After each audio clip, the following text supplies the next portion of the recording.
preaching. Ito po yung John 14:23 to 24. I'll just read again po, just for us to be reminded. Jesus answered and said to him, "If anyone loves me, he will keep my word, and my Father will love him, and we will come to him and make our dwelling with him. He who does not love me does not keep my words, and the words which you hear is not mine, but the Father's who sent me." So yan po yung last week na message natin. Na dito, sinasabi ni Jesus Christ, dinedefine ni Jesus Christ what it means to love Him. And the way for us to love Him is by keeping His words. And ano po ba yung keeping na yon? Is that simply just by you knowing the Bible? Is it just by you memorizing everything from Genesis all the way to Revelation? Pero dito, sinasabi ni Jesus Christ that loving Him is actually you keeping it by applying it, by demonstrating it in your life. That is how Jesus Christ commanded us on how to love Him. That our obedience of the words is the evidence kung totoo ba talaga yung pagmamahal natin sa Panginoon. So ngayong araw na to po, the passage that I wish to share to you guys is the writing of the Apostle Peter in 2 Peter chapter 1 verse 2 to 4. Pero later ko na po i-elaborate. But first off, I just want to give a bigger context or a better context para alam natin kung saan nanggagaling yung sinasabi ni Apostle Peter sa passage niya. So, by the time na sinulat ni Apostle Peter, yung the 2 Peter, this was already over 30 years from the death of resurrection of Jesus Christ. Matagal-tagal na ang point na to. So, itong version ng Apostle Peter na to, this is an older Peter. Kasi during the time of ministry ni Jesus Christ, they were around the same age. At this point, si Peter, he was already in his senior years. At kaya ito yung sinabi niya sa 2 Peter, he said this, "Knowing that laying aside of my earthly dwelling is imminent, as also our Lord Jesus Christ has indicated to me." So at this point, nafe-feel niya na malapit na mag-end ang life niya. He was about to conclude his mission here on earth. At yan nga sinabi dito that Jesus Christ already indicated that to him. And that was the prophecy that Jesus Christ said when He was still here on earth. And He said this in John 21 verse 18 to 19. "When you were younger, you used to gird yourself and walk wherever you wished. But when you grow old, you will stretch out your hands, and another will gird you and bring you to where you do not wish to go." Now this He said, signifying by what kind of death He would glorify God. So that's the prophecy of Jesus Christ. So, yung second book of Peter, ito yung actually yung paalam na libro ni Peter to all the Gentiles. Sa mga countries na the Gentile world, basically. So, his book was to encourage them on their faith. It was also to warn them about the false teachers na nagsisilibasan, claiming that they are servants of Christ. So yun nga, Peter, at this point, was the mature version of Peter. Far removed from the version that you saw in the Gospels during the time ng ministry ni Jesus Christ. At sa passage niya, makikita mo yung depthness ng relationship niya sa Panginoon at that point. Though wala na yung physical presence ni Jesus Christ, makikita mo kung paano niya sinusulat yung passage that by Him giving his advice sa mga believers, it's basically Him showing that He has grown even more intimate with God at na-reach niya na yung even higher level of intimacy and higher level of experience dun sa grace and peace na natanggap niya sa Panginoon. At yun nga, kahit wala na si Jesus Christ sa kanya, nag-continue pa rin yung intimacy niya sa Panginoon because of this promise of Jesus Christ. In John 14, verse 16 to 17, "And I will ask the Father, He will give you another advocate that He may be with you forever, that is the Spirit of truth, whom the world cannot receive because it does not see Him or know Him. You know Him because He abides with you and will be with you." So though the physical presence of God was gone, His Spirit never left Apostle Peter. Patuloy na nakasama ng Diyos si Apostle Peter. And that is the reason why yung intimacy nila sa isa't isa nag-continue. So now, ang topic po ng preaching natin this morning is unlocking the grace and peace from God. And this is the verse that I wish to share to you, which is 2 Peter chapter 1, verse 2 to 4. And I will read. Grace and peace be multiplied to you in the full knowledge of God and of Jesus our Lord, seeing that His divine power has granted to us everything pertaining to life and godliness through the full knowledge of Him who called us by His own glory and excellence. For by these He has granted to us His precious and magnificent promises, so that by them you may become partakers of the divine nature, having escaped the corruption that is in the world by lust. Napakabigat itong mga verse na to. Pero tatry po natin iisa-isahin po yung mga words para mas magkaroon tayo ng better appreciation. Ano ba to? Ano ba yung sinasabi ni Apostle Peter sa mga believers? So let's start with grace. So sa first verse, grace and peace be multiplied. What is this grace that the Apostle Peter was talking about? This grace is very different from the grace na sinabi ni Apostle Paul in Ephesians 2:8-9, which is this. For by grace you have been saved through faith, and this is not of yourselves. It is a gift of God, not of your works, so that no one may boast. This grace na sinasabi ni Peter, iba kay Paul, kasi yung kay Paul, ang sinasabi niya, this grace is the grace of salvation. From the moment na tinanggap natin si Jesus Christ as our Lord and Savior, the grace that we receive, yung kaligtasan natin. So yung kay Paul, that's the grace of regeneration. Why regeneration? Because before that, before we receive Christ, we were dead in our trespass. Patay tayo. At nung tinanggap natin siya, nabuhay tayo. This is what you call the positional sanctification. Nag-iba ang posisyon mo. Nag-iba ang heavenly status mo. Now at this point, when you receive Christ, your status in heaven, you are now a citizen of heaven. That is the grace na sinabi ni Paul. Ngayon, itong kay Peter, this is a different grace.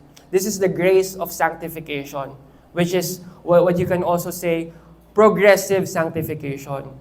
Itong grace na to, na from the moment na tinanggap mo ang salvation, patuloy pa may sinusupply sa iyo ang Panginoon, yung grace na kailangan mo to equip you to be a believer, to equip you to continue to change, to be sanctified, and to do the will of God. So this grace is changing your earthly status. Pinapakita dito yung status mo na nag-iiba ka na, binago ka na ng Panginoon at nakikita yun ng mga fellow brethren mo at nakikita yon even the unbelievers. So with Paul, it's heavenly status. With Peter, his grace speaks about the earthly status. And next is, what is this peace? Ano ba yung peace na sinasabi ni Peter dito? And this peace is exactly what Jesus Christ said in John 14:27, peace I live with you, my peace I give to you. Not as the world do I give to you. Do not let your hearts be troubled, nor let it be fearful. So this peace that Jesus Christ was talking about is not the peace that you get pag nawala na yung problema mo, nabayaran mo na yung mga utang mo, may pera ka na, wala ka nang iniisip, at tahimik na ang paligid mo. Hindi siya yung outer peace. But what Jesus Christ is trying to tell here is the inner peace that you get. That hindi man siguro magbago ang pangyayari sa paligid mo, but inside of you, there is a spiritual peace na na-receive mo, empowered by the Holy Spirit. May kapayapaan ka kasi yung mga pangako sa iyo ng Panginoon, when you read it, you find peace in it. Because you know in your heart that you can trust on these words. Now when Jesus Christ said this, in Matthew 6:34, do not be anxious about tomorrow, for tomorrow will be worried about itself. Each day has enough trouble of its own. So when you read that, you have the confidence. You trust in the providential promise of God that He will deliver to you. Kaya hindi ka nag-aalala. May kapayapaan sa puso mo kahit ang paligid mo magulo. This is the peace na sinasabi ni Peter, na sana mag-multiply sa atin.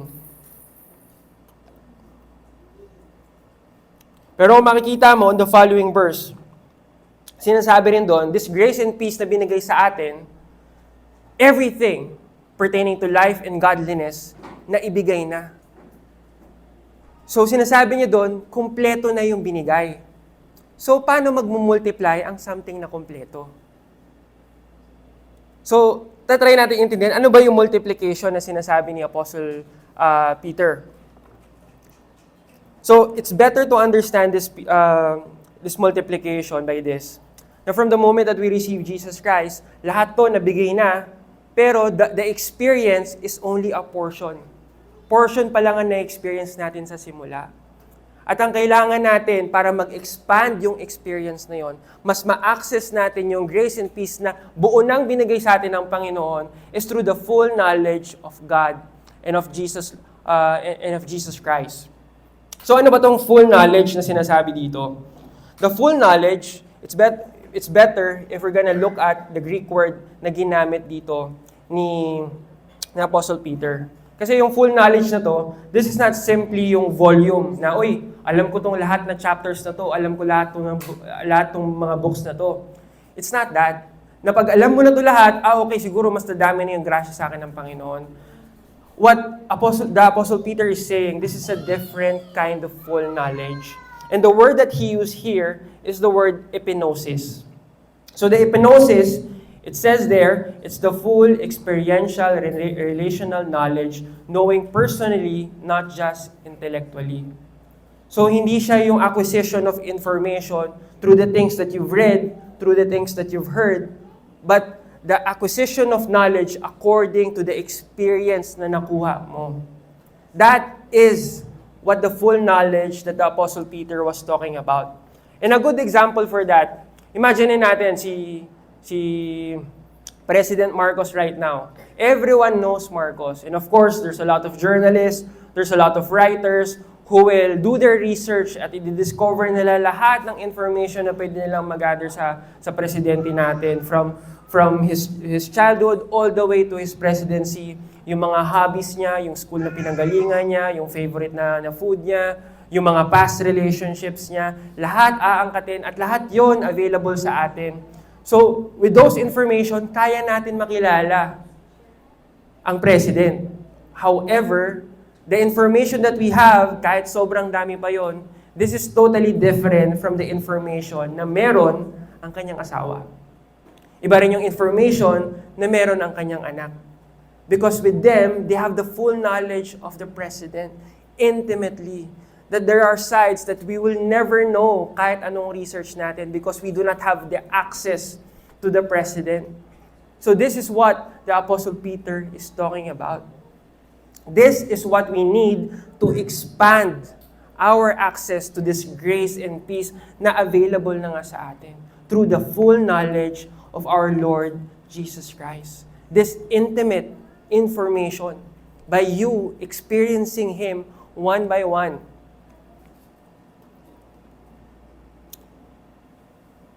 And it's the same with Jesus Christ. He demonstrated it, yung epinosis na sinasabi niya. Na kung matatandaan nyo sa previous preaching na sinabi ko nga, that only Jesus Christ has the capacity to fully explain the Father. Why?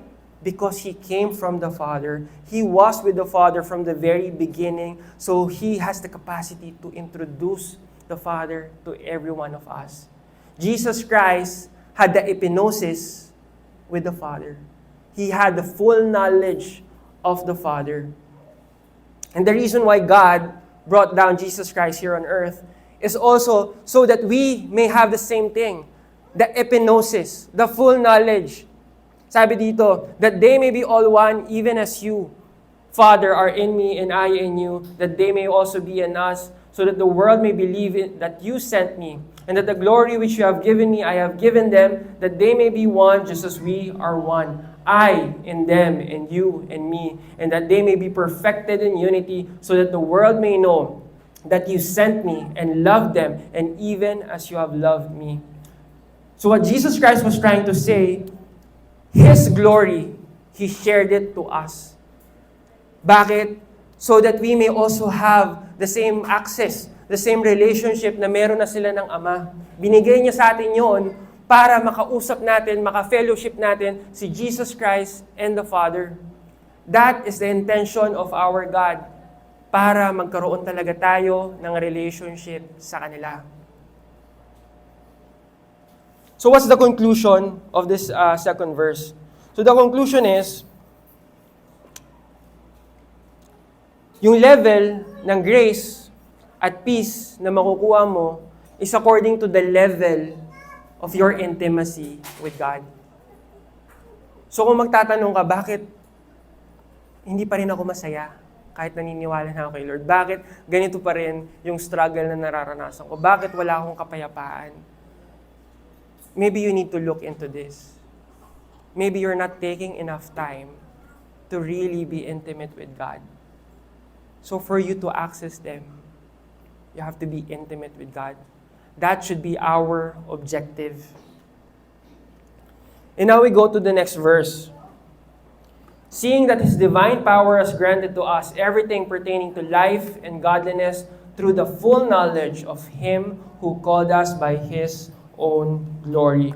So I want to emphasize for now is everything pertaining to life and godliness. What is this? So kanina sinabi ko na that we have received this grace. At yung grace na yon, these are these two things. Everything that pertains to life and godliness. Lahat ng kailangan natin, we as believers, for our sanctification. This is also the same thing na sinabi ni Apostle Paul in Ephesians 1:3. Blessed be the God, the Father of our Lord Jesus Christ, who has blessed us with every spiritual blessing in the heavenly places. Lahat na ng pagbibiyaya nasa atin na, so that we may execute the will of God.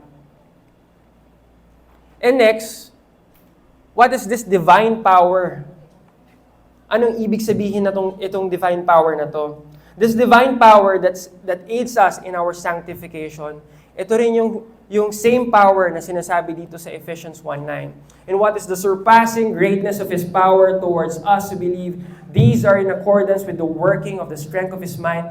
This same power that brought Jesus Christ from the dead is the same active power that is working in every believer right now. So we are equipped with the same power.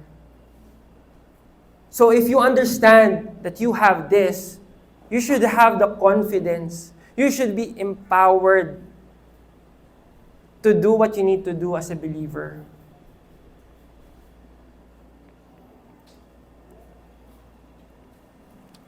We have that same power that brought about our salvation.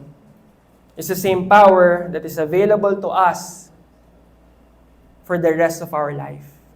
Never mawawala tong power na to.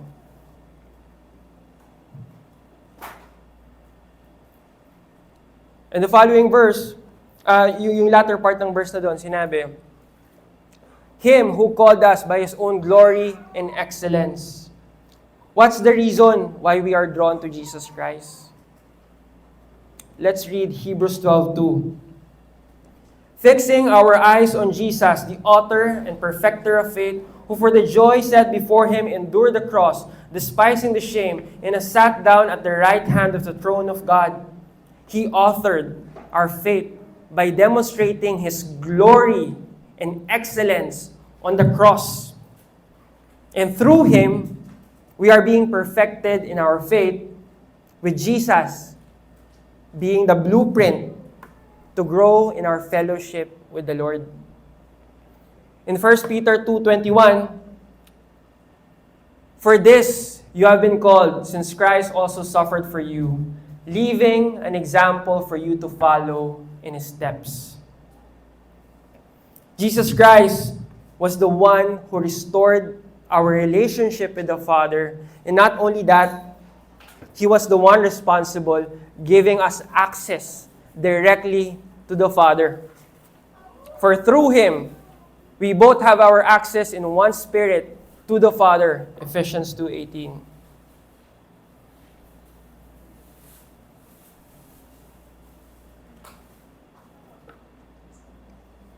So lastly, this verse, so that by them you may become partakers of the divine nature, having escaped the corruption that is in the world of lust. This is the end result that God wants for us, na maging partakers tayo of His divine nature.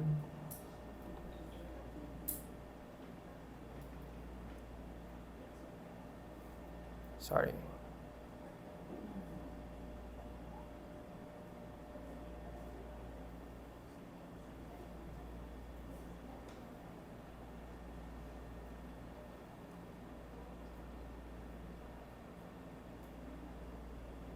Sorry, guys. I just need to look for the verse na nawawala.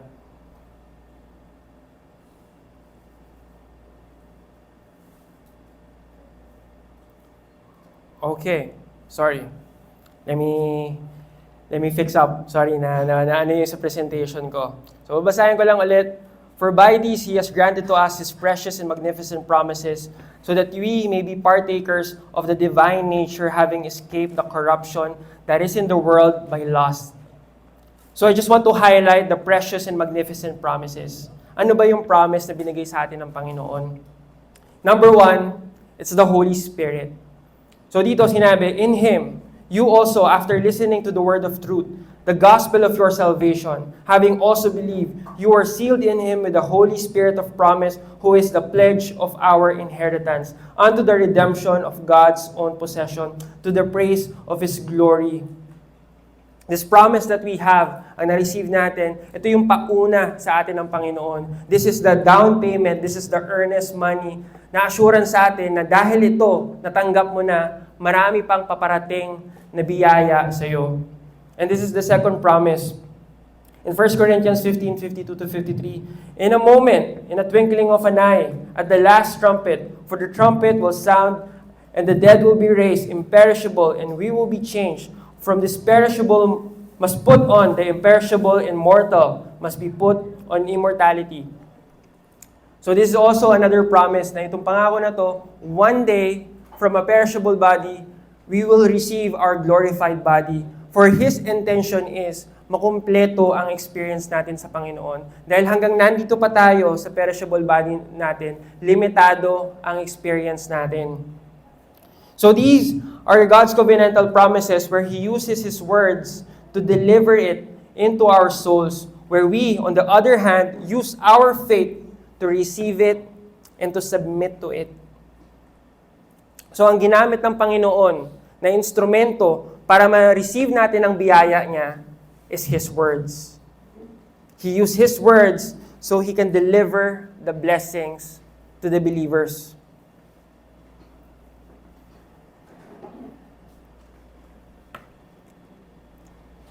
So the last part, so that by them you may become partakers of the divine nature, having escaped that is in the world by lust. The end result that God wants for us is that we may be partakers of His divine nature. If we're going to read 2 Corinthians 3:18, but we all, with unveiled face, beholding as in a mirror the glory of the Lord, are being transformed into the same image from glory to glory, just as from the Lord the Spirit. In Romans 8:29 says this, for those whom He foreknew, He also predestined to become conformed to the image of His Son, so that we would be the firstborn among many brethren. The divine nature of Jesus Christ. The divine nature of God. Na by us becoming more like them, yung access natin sa fellowship, yung access natin sa biyaya, mas lumalago. So now I want to go back with the Apostle Peter, and this is the end of my preaching. So si Apostle Peter, when he was with Jesus Christ, he was so empowered. Ayaw niyang lubayan si Jesus Christ.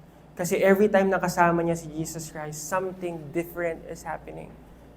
He was totally empowered. He was like a super believer. Why? Because He was also able to do the miracles that Jesus Christ was doing in His ministry. He was able to cast out demons in Jesus' name. He was able to heal people in Jesus' name.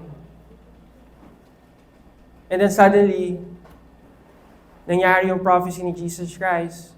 Kinuha siya, na-crucify siya. And at that moment, nung wala na siya sa tabi ni Jesus Christ, Peter felt helpless. He felt weak. Dahil wala yung presensya ng Panginoon, pinagkalulo niya yung Panginoon. Dininay niya ang Panginoon 3 times. But by God's grace, tinupad ng Panginoon yung pangako niya that He will return. And indeed, bumalik na ang Panginoon. Nabuhay siya muli. And not only that, Jesus Christ fulfilled His promise that the Holy Spirit will be with Him forever. And in the book of Acts, makikita nyo that the things that the Apostle Paul did during the gospel, in the book of Acts, he did even greater things. Mas lumago ang relationship niya sa Panginoon, mas lumago din yung mga milagro na ginawa niya. That he was able to even revive someone from the dead, just like Jesus Christ. So again, I encourage you everyone, mga kapatid, let's have the epinosis sa Panginoon. Let's pray.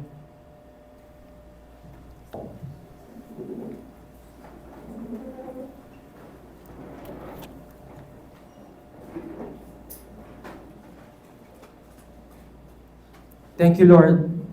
Salamat, Panginoon.